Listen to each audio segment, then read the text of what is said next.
সিলেটে দিনে দিনে বাড়ছে হাম রোগে মৃত্যুর সংখ্যা। একই সাথে হাসপাতালগুলোতেও বাড়ছে শিশু রোগীদের ভিড়। সিলেটে গত ২৪ ঘন্টায় হামের উপসর্গ নিয়ে আরও এক শিশুর মৃত্যু হয়েছে।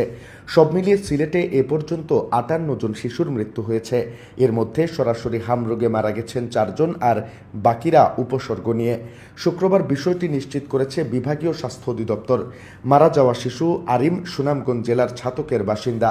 সে সিলেটের এমএজি ওসমানী মেডিকেল কলেজ হাসপাতালে চিকিৎসাধীন ছিল। এদিকে বর্তমানে সিলেট বিভাগের বিভিন্ন হাসপাতালে হামের উপসর্গ নিয়ে চিকিৎসাধীন রয়েছেন ২৫০ জন রোগী।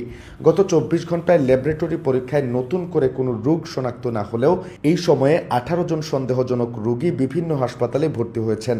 স্বাস্থ্য অধিদপ্তরের তথ্য মতে ২০২৬ সালের ১ জানুয়ারি থেকে ২৯ মে পর্যন্ত বিভাগে ১৬৫ জন ল্যাব নিশ্চিত হাম রোগী শনাক্ত হয়েছে।